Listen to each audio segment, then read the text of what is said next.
कि 2023 की आपदा में दून कॉन्स्टिट्यूंसी में लगभग 500 घर जो है वो लोगों के तराशे हुए और माननीय मुख्यमंत्री जी ऐसे मुख्यमंत्री हैं पहले बात कही कि जिन्होंने एसओपी को चेंज करके जहां 1.5 लाख मकान के लिए गवर्नमेंट देती थी वहां 7 लाख किया और लगभग 7-8 करोड़ रुपए तो केवल मेरी कॉन्स्टिट्यूंसी में चले गए हैं। इस बार भी लगभग 100-150 घर जो गिरे हैं। मैं अपनी मेरे साला साहब यूएस रहते हैं तो उन्होंने कुछ जैसे वो दसवंध निकालते हैं क्योंकि पंजाब से उन्होंने अपने गोलक में कुछ दसवंध इकट्ठा किया था, उन्होंने फिगर नहीं बताऊंगा। तो उन्होंने कहा कि मेरे पास ये इतने पैसे इकट्ठे तो पंजाब में लोग दे रहे हैं, मैं आपके एरिया में दूंगा। तो मैंने उनको कहा जितना तू भेजेगा उतना मैं डालूंगा, तो जिनके घर गिरे हैं उनको मैं अपने जेब से निवारण करूंगा। तो मेरा आपसे भी निवेदन रहेगा कि अपने एरिया में जिन लोगों के अब बहुत ज्यादा इस बात नहीं गिरे, जिन लोगों के घर गिरे तो अगर जो भी आप इच्छा से चाहें स्वेच्छा से तो उतना पैसा आप इकट्ठा करके आपको साथ लेके हम उन लोगों को जो है वो डिस्ट्रीब्यूट कर देंगे। क्योंकि बहुत बदहाली है, पहाड़ के लोग हैं, उनके पास कोई यूपी में रह रहे हैं, कहीं हम उनको और इंफ्रास्ट्रक्चर दे रहे हैं, कोई टीम दे रहे हैं, कुछ कर रहे हैं। तो आपकी तरफ से ये सहयोग आपने पहले भी किया, कोविड में भी किया, अभी भी किया। और कोविड में मैंने अपनी तरफ से जो लगभग 5000 फैमिलीज को जब मुझे फोन आने शुरू हुए लोगों के कि भाई साहब दिहाड़ी करते थे, आज बच्चों के लिए घर नहीं है, तो मैंने एक गाड़ी चावल की मंगाई, एक आटे की मंगाई, सारा मिक्स दाल वगैरह करके तो 5000 लोगों को मैंने स्वयं दिल्ली यात्रा तो 2 बार कोविड हुआ, 2 बार मेरे बेटे को हुआ।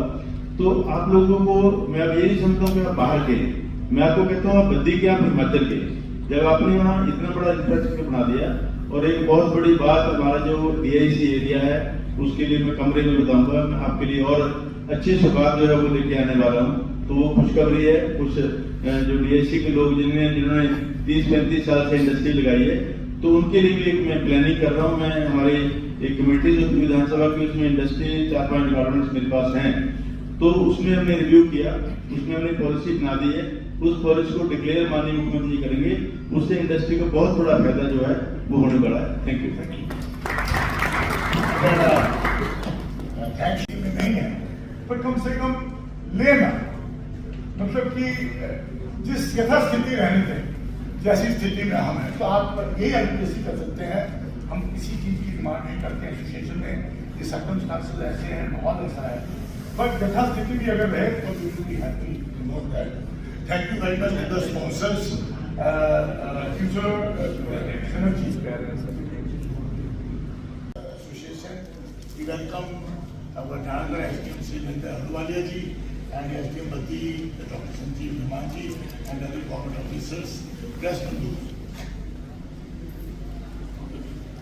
सर, आपका यहाँ पर आने पर हार्दिक धन्यवाद कि आपने समय निकाला और आप आए, और सब परिवार है इसके लिए ज़्यादा धन्यवाद।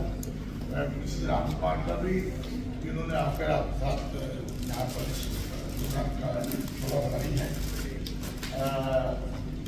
आपके रिमार्क्स की कंक्लूडिंग में ये कहना चाहता हूँ कि आपने कहा हमें काफी साथ भी करते हैं, आपका भी काम पाकर 23 में सरकार ने एक दुकान की हमने ज्वाइन किया, एक दुकान को हमने 2 जरूर दी।